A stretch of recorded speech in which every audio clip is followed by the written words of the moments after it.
first semester here, and when I was offered the fellowship, I was told that, well, you already have to come up with a description of a course, and hadn't even thought of a course yet.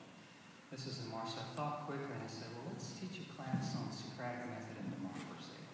And I was told, well, you also have to have a research text.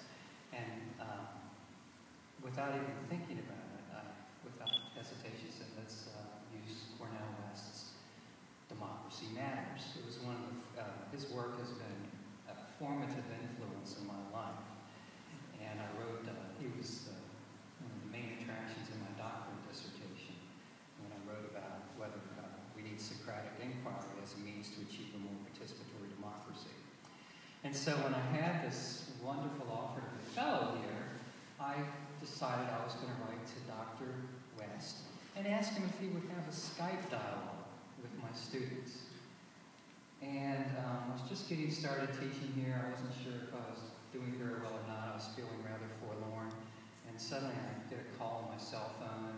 The thing said restricted, so I almost didn't answer the phone. And suddenly, is this Brother Christopher Phillips? Oh my goodness, this must be Brother Cornel West. I could not believe it. And so, he said, well, I got your email. And he said, I know you want to have a Skype dialogue, but I'll do you a few better than that.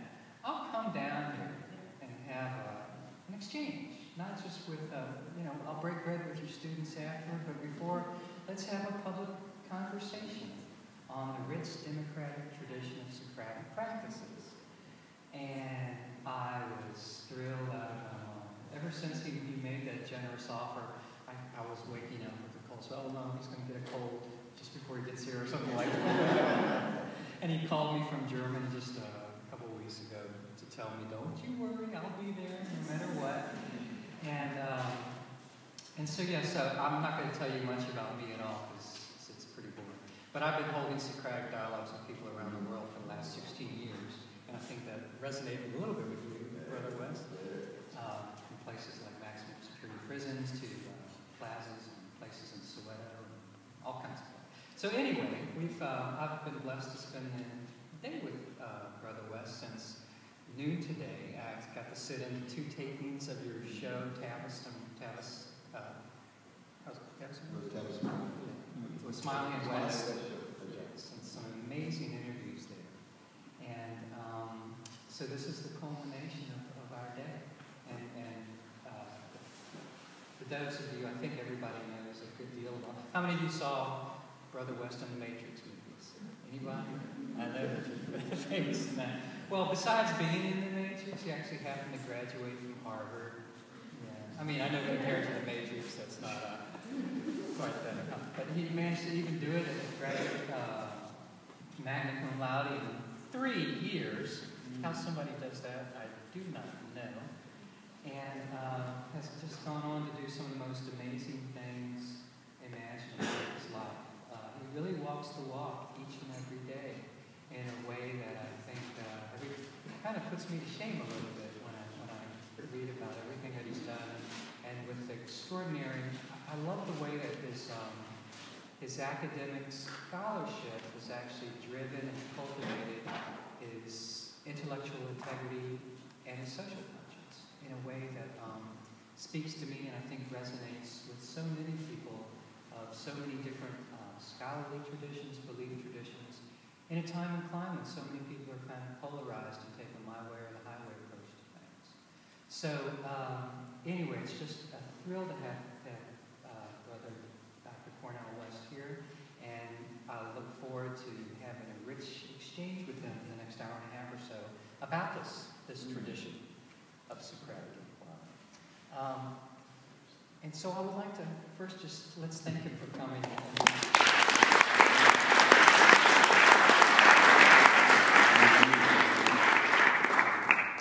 So, in my class we used your book, Democracy Matters, when you talk about the fact that Socratic questioning should be part of a blend with prophetic commitment to justice and also a sense of an ethos, sort of tragiconic hope.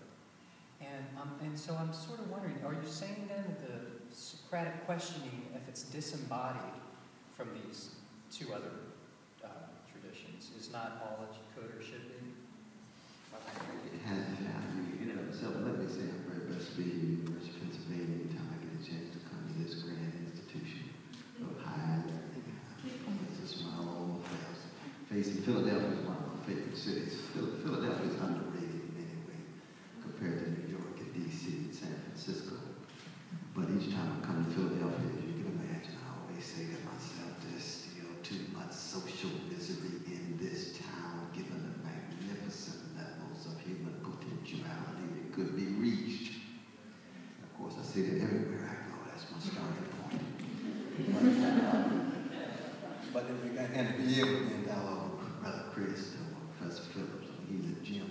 He is a jewel. He's the real thing in terms of a lover of wisdom. Philo, Sophia, genuine lover of wisdom, not lover of smartness. Because we live in a culture where everybody wants to be smart. Usually for what? Money. No, don't reduce wisdom to smartness. Wisdom has to do with a cultivation of your soul and a maturation of heart and the exercise of critical intelligence. Trying to keep track of complexity and subtlety and so forth.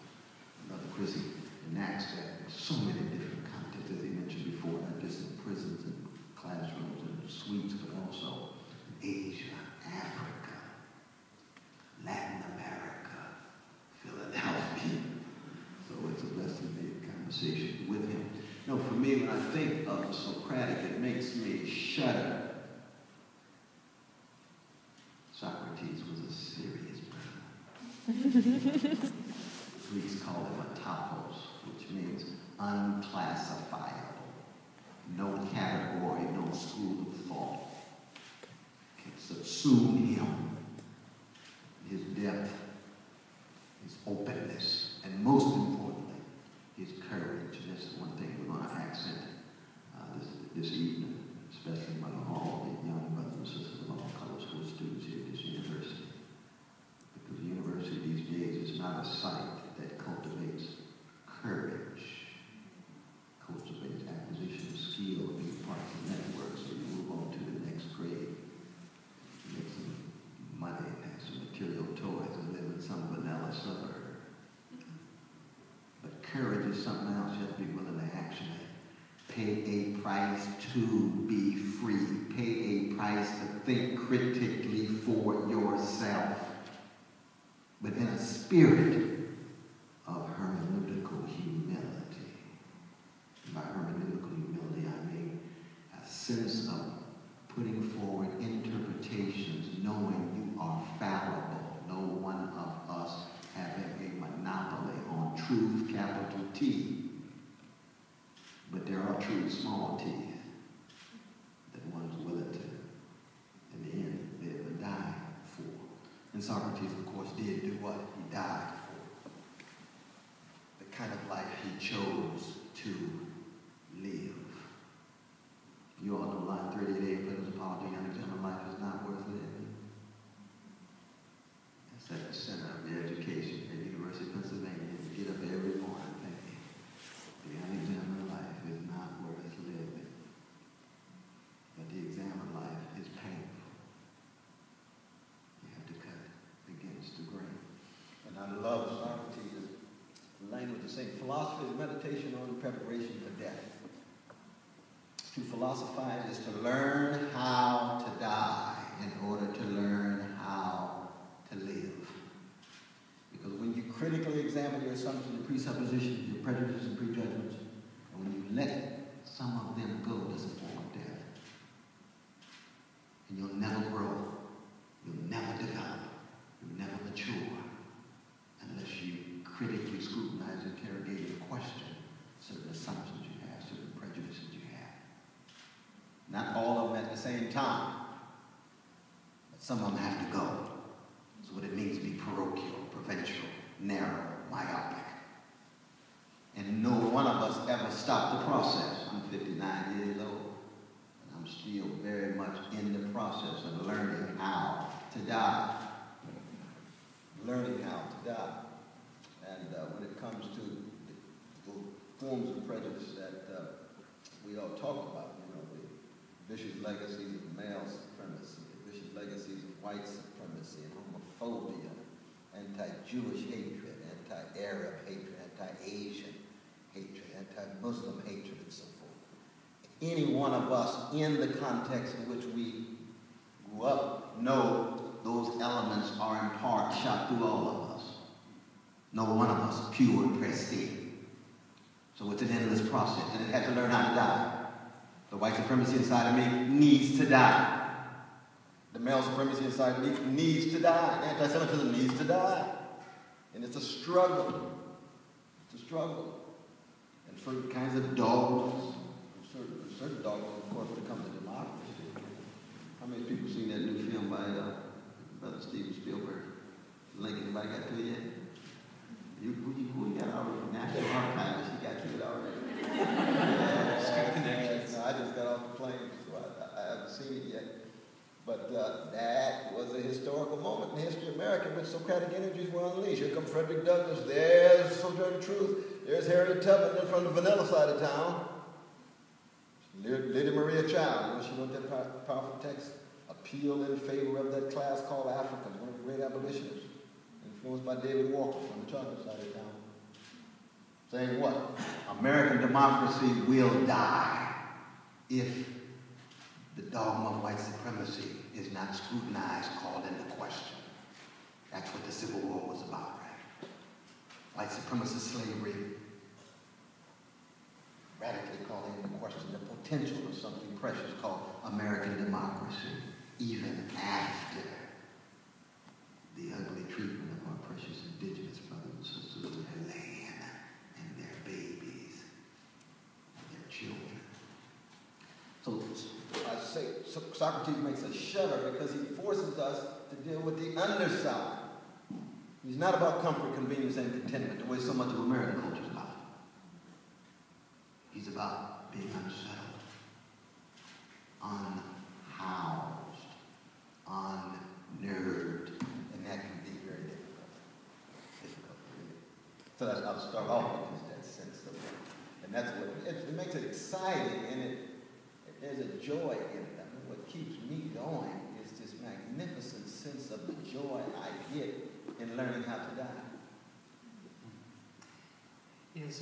So if we espouse Socratic inquiry and say that it should pervade every dimension of our lives, that's not dogmatism. It's the heart and core of Socratic inquiry is necessarily anti-dogmatic. It keeps us from being. That's a wonderful question. It's a wonderful question. I mean, to be consistently skeptical, you've got to be skeptical about skepticism. I want to hear about that. Oh yes, nobody can live their skepticism.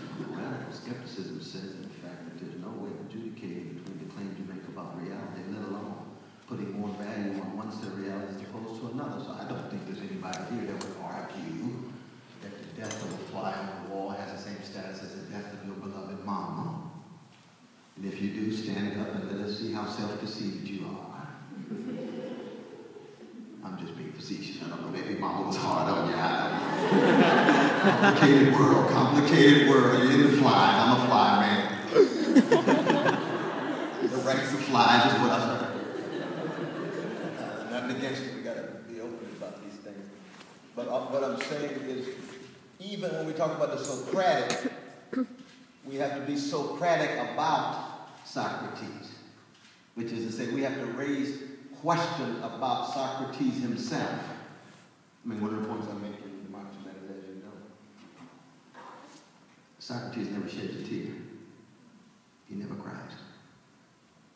See, I'm a blues man in the life of mine, a jazz man in the world of ideas, which means my project begins with tears. Too many folk catching hell. 20 folk wounded, scarred, bruised. Think about what's going on right now in this city with the children, closing schools. Think about what's going on in the Middle East. Think about what's going on in Asia. Think about what's going on in Tibet. Think about what's going on in Guatemala. Brings tears to my eyes. Socrates, why don't you ever cry? Do you love wisdom but never love other persons? Anybody? Deep love of persons. You know what you're going to cry. Those are the three basic responses to suffering tied to love. Tears, silence, and what's the third one? Sing a song. Music. Song of songs. Lamentation. Moan, groan. What you going to do at your mama's funeral? Cry. Why did Socrates cry? He was in the self-control, the self-mastery. Your mama's funeral is not a moment of self-control, but self-mastery. Let it out. Or when your girlfriend and your boyfriend leaves you, don't be ashamed. Go on and cry. It hurts. You say, well, Socrates, did he ever fall in love with persons? Like a Judo philosopher and others said Socrates suffers from, like Hamlet, the inability to love persons. He loves wisdom. Loving wisdom, to me, is a precondition for serious philosophical inquiry. But you also have to love neighbor. I mean, I come out of the legacy of Jerusalem. Judaism has that steadfast love for orphan, widow, motherless, fatherless, weak, vulnerable. Hebrew scripture begins with what? Tears, cries of affliction. I heard them. So that the question becomes, how do we wed love of wisdom, critical inquiry, learning how to die, with love of neighbor, transfiguring tears into compassion, transfiguring tears into deep love, empathy for others. So there's a sense in which to be Socratic about Socrates is to acknowledge, on the one hand, the magnificent contribution he makes regarding the love of wisdom, but at the same time, if he never cries, never sheds a tear, you say, Socrates, you never loved, and who wants to go from mama's womb to tomb without loving neighbor as opposed to just loving wisdom? You need both. You need both. I can't conceive of any democratic form of life that's not grounded in the courage to think critically for yourself and at the same time the courage to love and to cultivate the capacity to love. Dostoevsky has a definition in Brothers Karamazov of hell. He said hell, suffering from the incapacity to love others. It's a psychological hell. It's a living death in that way, you see. And so actually courage is at these different levels. Courage to think critically, courage to love and empathize. And both will get you in trouble. You must have the courage to think for yourself, you're headed for trouble. Because you're going to be nonconformist. You're not going to just fit in. You're not going to be well adjusted. You're going to be maladjusted. You have to cut radically against the grain. Which means sometimes you'll be lonely, sometimes you'll be on the margins, on the edges. People will laugh at you. What you're doing, thinking for yourself. Where's that going to get you? You're going to be successful thinking for yourself? Well, I'm trying to evaluate what your definition of success is. I'm going to be critical of patriarchy for the sisters, for example. Because so oftentimes women are confined to what? The male normative gaze. How do I fit in so he'll choose me? So I'll then be able to be successful. Being successful, just having a trophy boyfriend, do you know what that's really like?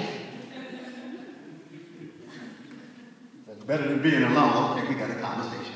Let's have a dialogue. Okay, all right. Now, Emerson talked about the wise skeptic, and said a wise skeptic was necessarily a nonconformist, but not just for the sake of it. In fact, was the most important type of citizen for a democracy to evolve over time.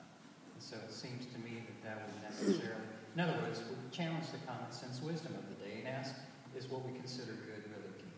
Absolutely. So that seems, even though he didn't say so directly, that seems to be in view with the Socratic spirit.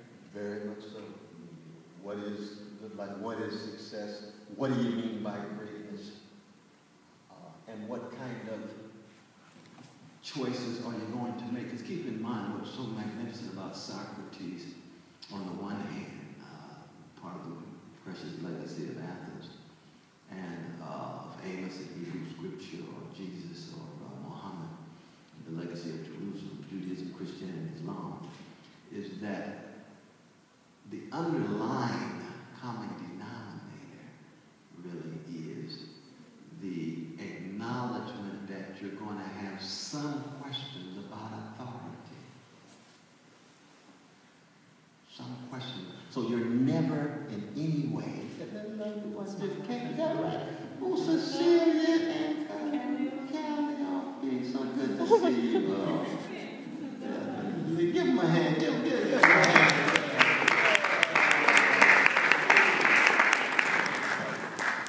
Philosopher family in the house. But the underlying common denominator is that you're willing to both question authority, but be a participant. It's not about being a spectator.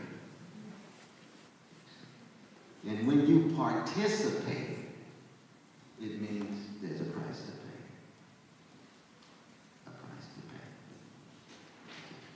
You have to be making and remaking yourself, and that takes tremendous discipline. It takes tremendous effort. That's why for me in the book, we ran examples of the wedding of the legacy of Socrates and the legacy of Jerusalem, of Judaism, Christianity, and Islam, and their prophetic critical modes, of course, is jazz musicians. Because that's why there's no such thing as a jazz prodigy. You don't find somebody 4 years old like Mozart playing the jazz piano. Ever. Because in order to be a participant in jazz, it requires adult sensibility, which is catastrophe and wrestling with catastrophe. Some calamity that you have to wrestle with. Now, if you meet somebody 3.5 years old and say, you know what, I'm dealing with existential crisis. Hand him a saxophone. Hand that sister some drums. She's ready for jazz. You want to transfigure her suffering into what? Finding her, what is the answer for black people in America? What's the name of the Negro national anthem? Lift every, exactly. Finding your voice. Doesn't say lift every echo. It says lift every voice. Young folk always have to find their voice. Can't be a blues singer. Mary J. had to find her voice. Sarah Vaughan found her voice. Luther Vandross found his voice. Johnny Hathaway found his voice. Coltrane did too. So did Mary Lou Williams. So did Miles Davis. You know what it takes to find your voice? Unbelievable struggle. Contestation. Wrestling with the wars going on in the battlefield of your soul. And all of us do that in our lives. We have to find our voices. And in democracies, of course, about what? Lifting voices, not just when you vote in the ballot box. I mean, that's such an emaciated conception of voice in America oftentimes. Well, the one time I get a chance to lift my voice is in the ballot box. Well, who are you voting for?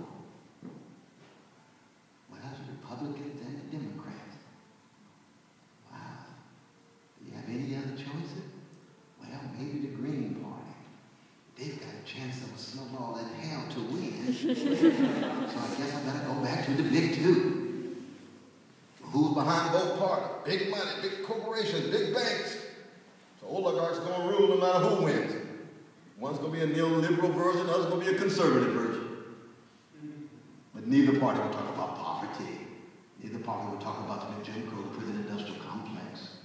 Neither party will really want to talk about the non-distribution of wealth. The 1% of America will own 42% of the wealth of the top 400 individuals who have wealth equivalent to the bottom 150 million fellow citizens. You don't get that on television, do you? Fox News, no, that's the conservative version. MSNBC, that's the neoliberal version. Then how is it that we got all this money and yet 22% of our children of all colors living in poverty, and 40% nearly of children, black, brown, and red, living in poverty. Can you imagine what people want to write about America 300 years from now? How did we put up with it? 22% of our children live in poverty, the richest nation in the history of the world is morally obscene and spiritually profane. And yet where's the moral outrage? Both parties, bipartisan consensus. Nothing to say. You hear any talk about child poverty during the presidential campaign? Not at all. How much money did they spend on the campaign? Anybody have an idea? $6 billion. $2 billion just on the presidential campaign. And no serious talk about child poverty. It's a disgrace. Why? Because those same precious children, they're a major percentage of the future. Now, all of them may not go to the University of Pennsylvania. God bless you. I ain't got nothing against you. You know that. Glad you're here. But your destiny is inextricably interwoven to their destiny. So Socratic inquiry is a call to conscience. Call to conscience. Courageous call. Courageous call to conscience. Absolutely. And you talked about children. Is part of it is one critical element is a childlike, but by no means childish, questioning nature that we should actually cultivate as we go on. Right? Absolutely. I mean, that's one of the challenges of coming to University of Pennsylvania, right? You show up as a freshman, got a smile on your face, glad to be here for the most part. That's mom and dad put pressure on you to come. And you're ready, you're on fire. I've taught freshman seminar at Harvard, Yale, and Princeton for 35 years. I'm now in New York City, of course, and you get to a lot of stuff there. You're on fire because you have that childlike sense of awe, wonder, adventure, not just curiosity, but perplexity, not just wanting to know more, but even having to wrestle with what you already know. That's perplexity. Perplexity is like the end of King Lear. Remember the howl at the end of King Lear? It hurts. It comes all the way down from the gut. Curiosity is in the laboratory. Being the wonderful scientist that you might want to be. You're not going to moan and groan. You're not identifying with the amoeba, but you still have a curiosity. Curiosity and perplexity are two different things. Perplexity has an existential quality to it. It hurts on the inside. Well, oftentimes freshmen are much more open to that. By the time you get a senior, you're kind of kicking back, jaded, you know, been through all the courses, might be writing your thesis, but for the most part, you got to think professionally, what am I going to do for the job? I'm going to law school, and med school, and so forth. Well, what about your perplexity? Well, I dealt with that sophomore year, but I worked that through, but now I'm ready to move on into the mainstream because I've got to be able to gain access to some job and so on. And of course it's understandable because the larger society must be dealt with in some way. But you can rest assured that some of us older folks, some of us old school people who are here, let you know that perplexity will hunt you down sooner or later. You can hold it at arm's length as long as you want. Is that right, my brother? I see my old school brother. He understands. Indeed, he still got a smile on his face. He's a blues man, too. He's been through some darkness, but he emerged with strength and determination and fortitude. But the question is keeping your armor in place. The Socratic armor of critical reflection. Deep armor of compassion, even when it doesn't pay. But just doing it because it's right, it's moral, it's just. You want to be a person with integrity. We live in a world in which everything is up for sale. Everybody's up for sale. You read business pages these days, what do you see? The 11th commandment, thou shalt not get caught. Scandal after scandal after scandal after scandal. Get over by any means. What about integrity? Well, I worked that out after I'm a multimillionaire. Well, habits can really be addictive.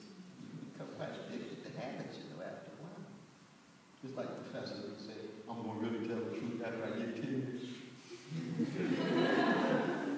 Of course not, I'm not talking about professors here, but professors in some place, then they get tenure, what happens? Well, I still want to be part of the group, and I want to be invited to the tea parties of the sophisticated, so I'm still looking for inclusion. Then you get invited to the tea parties. Now I really want to be a member of the American Academy of Letters. And it goes on and on and on. Then you're about to drop dead. And you say, my God, who am I really? How did I wrestle with the distance between becoming highly successful as opposed to really being great? See, Socrates was great in the way in which Alexander the Great was not great. Amos was great, Jesus was great, Muhammad was great in a way very different than the way Napoleon was great. Qualitatively different.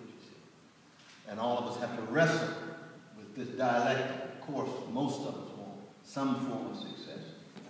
But then, are you going to sell your soul for a mess of pottage? That's the question. And that's what you're dealing with these days. I didn't have to deal as much when I was coming along in the 60s and 70s. I'm going to do it.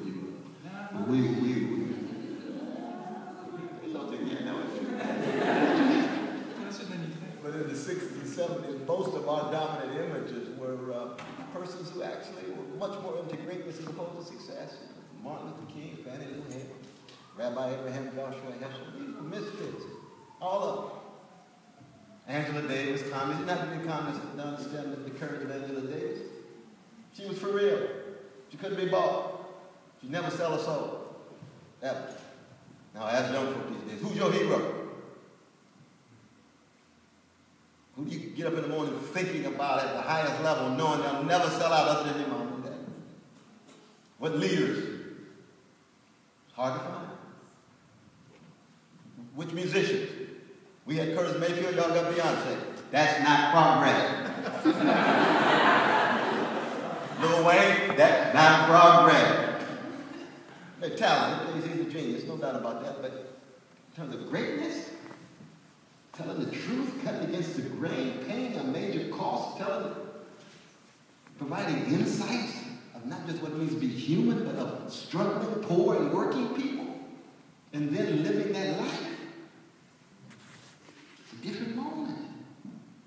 It's a different moment. That's why I respect young folks so. Because if I grew up in the context that you all grew up, my gangster proclivities would probably just be overwhelming. I had a different historical moment. I had different examples. The memories of the Dorothy Days and the Heschels and the Kings deep inside of me that won't allow me to sleep, you see. Whereas when I think, well, what are the memories? And of course, we're going to have this question. Nancy, you all tell me, please correct me. I mean, it could be that you're going to have a whole slew of heroes who are great rather than just highly financially successful. Fascinating. Oprah would be a fascinating example. I want to be like Oprah. How come? Because she puts a premium on poor people and working people? Well, that's not really what I had in mind. She's got a school in South Africa. Qualitative difference. Fannie Lou Hamer. Ella Baker. We go on and on. Well, so you say in Democracy Matters, you say the Socratic commitment to questioning requires a relentless self-examination and critique of institutions of authority, motivated by an endless quest for intellectual integrity, moral consistency that unsettles, unnerves, and unhouses people from their uncritical sleepwalking. So in other words, as we go and critique and ask difficult questions of society and institutions, it always sort of rebounds back to ourselves. There's always that self-examination that's part and parcel of it. I think any genuine critique has to begin at home. It has to begin with ourselves. That's why it's never a matter of just finger pointing and name calling. You can tell the truth and talk about evils and so forth, but you begin with yourself. Because we all have our own shortcomings and inadequacies. We all have room to grow and mature. And that Socratic, I call it even a temperament, Socratic temperament, does begin with self-examination. The unexamined life is not worth living of oneself. But when you examine yourself, what do you find? You find the deposits of history and society. Because we've all been shaped by traditions. We've all been socialized by traditions. And so when we look in inside of yourself, you'll see what history has deposited inside of you. What makes a woman think that she doesn't have the intellectual rigor and critical intelligence of a man? Well, there's a lie called male supremacy. But you know what? That lie is alive.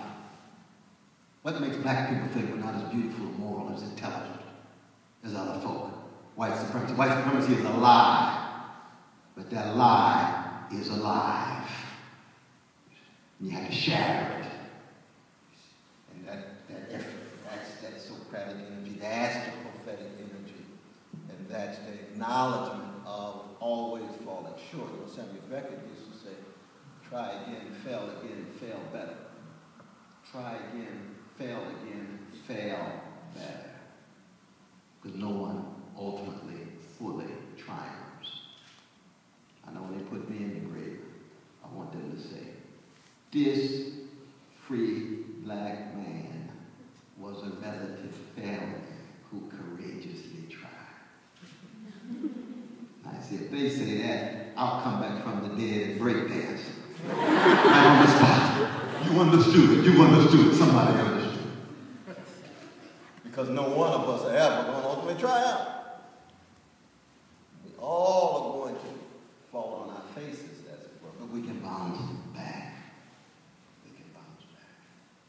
And that's what's beautiful about it. And societies, we hope, can bounce back. Sometimes we wonder whether America can bounce back, because when you live like the American Hamlet, Blanche Dubois, and Streetcar Named Desire, she lives in a world of make-believe, doesn't she? She lives in a house of cards. And will she ever be able to pierce that world of make-believe, make contact with history, memory, and reality? You wonder sometimes. You get so locked into the world of illusions that you never really make a breakthrough. And that happens to nations. That happens to nations. You can be imprisoned by your own illusions. And that's always a challenge in any nation, especially in America, because we have a sense of innocence. And in some ways, that's the ultimate sign of childishness, not childlikeness. I think that somehow, year after year after year, you can be in space and time and still be innocent. Or be 200 and some years, democratic experiment, something still be innocent, rather than acknowledge the ways in which we're all tainted by the worst of our past, and we can be empowered by the best of our past. The Emersons, the Melvilles,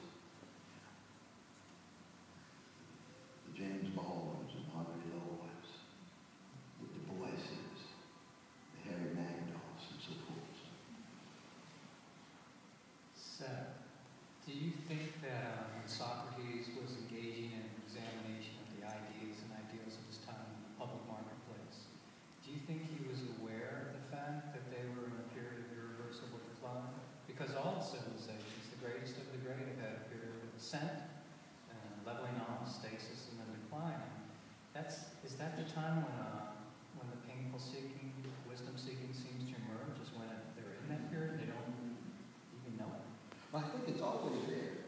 It's always there. That is, so there's always a tradition of seeking wisdom, and the sage is willing to both tell the truth and bear witness and pay a price, no matter what. We had it in this country relatively early on. The greatest novelist produced by American civilization is who? I was just at his grave just the other day. His name was Herman Melville. From Moby Dick to Confidence Man. From Pierre to Billy Budd. Now, how many copies did Moby Dick sell in 1851? 300-some copies. Boom. Wouldn't come back to the 1920s. That's a long time. He didn't live to see it.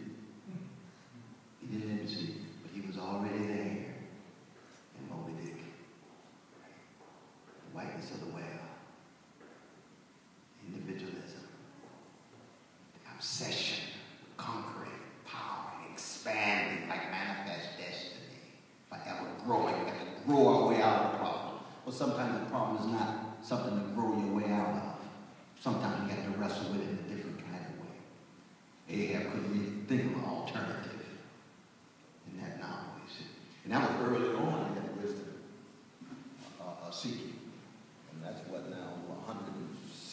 61 years now. We still catching up with Melville. Isn't that something? Who's the great legatee from the Melvilles? Toni Morris. Be playing in the dark. Why does she spend most of her time wrestling with Melville? She understands that is one of her literary ancestors in terms of telling the truth on the night side. Faulkner, another great literary blues man from the vanilla side of town, tied to Melville and Hawthorne. Tradition. So that we don't have to wait until the decline sets in for the wisdom secrets to surface. But the tradition is always there. I mean, the sad thing at present is that that tradition of wisdom and sacrifice and seeking is weaker and more feeble these days than it was in the 60s and 70s. People are just more cynical, more fatalistic, more sentimental, and therefore more subject to be manipulated or willing to manipulate others. Does there have to be some element of optimism to be a Socratic inquirer, to have faith that people ultimately can do the right thing, bring promise further into alignment with practice? Well, see, again, as a blues man, I believe in hope, but I have nothing to do with optimism. And it's optimism and hope are two qualitative. The blues man is saying, you've been down so long, down, don't worry no more. That's not optimism. That's a refusal to give in, cave in. It's when B.B. King said, nobody loves me but my mama, she might be jiving too. That's hope. But it's sad to be in a world where you can't trust anybody whatsoever. And they thought mom was kicking in and she turned out to be an imposter too. But it seemed there was such sense of joy and smile on his face with such style, a little help from Lucille, his guitar. See, that's the blues. That's struggle as hope. Optimism is the evidence looks very good, allow me to infer that things are going to get better. Yeah, that's not my life at all. It's partly my individual life, because I've been very, very blessed to have magnificent parents and church formation and formation on the block. So what about a certain element, not of optimism, but of faith? But of faith, man, that's a good question. I should be asking you something. No, you shouldn't. I trust you, nobody else to know. No, I want to know about faith. Doesn't it? First, we have to draw a distinction between faith and religious faith. Because if we talk about faith in general, we talk about the fiduciary element in human life. And by fiduciary, it means what kind of trust you can generate in life in light of what's coming at you. So you say, for example, each morning you get up, why you keep going? Why not suicide? I'm not recommending this. But I'm always open to various possibilities. But why do you keep going? You can have deep faith and trust in a future without having trust and faith in God or whatever. It's a secular faith. But it can break down too. It can be shattered. Now, if you have religious faith, that's something else. But religious faith, you're making a leap of faith that makes it very difficult for it to be falsified. I mean, if our precious Jewish brothers and sisters can steal, many of them have a belief in God and a belief, a trust in Yahweh after the Shoah and the Holocaust, then religious leaps of faith can be made in the face of any evidence or counter evidence, because it can't be falsified. They go with Job, though he slay me, yet shall I trust him. Now at that point, you have a very different kind of version of faith, a species of faith, religious faith. Where the secular faith is going to be much more tied to evidence, and therefore secular faith is much more, in some way, more fragile. Much more fragile. You talk to a lot of precious homeless brothers and sisters, not just walk by and not just give them a dime or $1. Your mom and daddy rich, give them $100. But you sit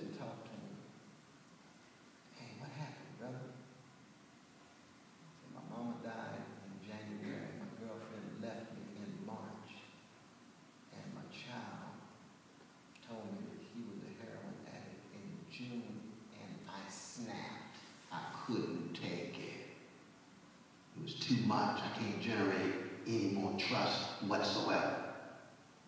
What do I say to him? You're probably stronger than I am.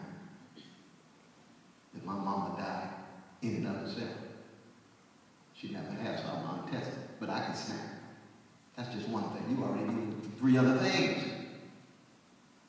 But religious faith says, just like our Jewish brothers and sisters in the Holocaust who were still religious, given all the catastrophe coming my way, I still have some resources in my tank to keep moving. So I'm not going to the crack house. I'm not going to in any way find myself in addictive mode and so forth and so on. You see. And it's and this role of evidence is very important, of course, for those who are trained in philosophy. We probably define this philosophical mind in the English language, David Hume. I know my dear sister, Professor Anita Allen, is a very distinguished. Oh my God! I didn't see you doing that. There she is right there. Because you just You see, yes, my God, it's so good to see you. So many years together, absolutely. But because I mean, she's a formerly trained philosopher like yourself, who's wrestling with these issues. And David Hume, as we know, was an exemplary racist in terms of belief in the inferiority of black people. And at the same time, he was a philosophical genius in terms of trying to make sense of various kinds of arguments in the face of evidence, sometimes underdetermined, sometimes overdetermined. And here again, you have to be wise, right? None of these folk who you read, you're going to fully agree with. And some of them you're going to find that they have very ugly prejudices that they didn't Socratically wrestle with, even though they were very subtle and very sophisticated in their analysis in regard to other issues. And for women, of course, it's going to be a challenge because most of the canonical figures we know in the tradition were deeply male supremacy. And yet they still have some very, very important things to say. And yet we have to be very honest about those prejudices without being blinded by them so that you don't see other very crucial things, very crucial aspects of their work. So, one of your teachers at Princeton, Walter Calvin, said that the Socratic method was basically this. It was the sustained consideration of a wide variety of objections and alternatives to your own point of view, using your imagination sometimes to believe things, combined with what he calls sympathetic immersion. So sort of Socrates with a heart, really trying to put yourself in the shoes of other people who have experiences very different from your own. Do you agree with that? His perspective on that? I don't necessarily see the empathy in Socrates as a figure. Now keep in mind, Socrates never wrote a word. So the only knowledge we have of Socrates, for the most part, comes from Plato, Xenophon, and Aristophanes' The Clouds, the play, which is a satirical depiction of Socrates, very negative depiction. Now Aeschines and others wrote about Socrates, but those are the 3 sources. And in those sources, I don't see a lot of empathy or compassion. I see marvelous mind at work, and I see like we talked before, integrity and humility at work. So in order to be more Socrates like Socrates, you have to have that part. I don't think so. But again, where does that come from? What tradition? I talked about legacy of Jerusalem. I don't think that Judaism, Christianity, or Islam have any monopoly on compassion or empathy at all. But of course, we know that those values sit at the very center of the best of their narratives.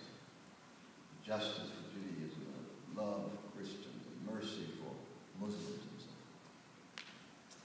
forth. So in a way, Walter Calvin, God bless his soul, he injects that empathy to Socrates. I think Gregory Philosopher was part of it, of course. Absolutely. Because Walter Calvin was going to be a rabbi. Yes, he was. And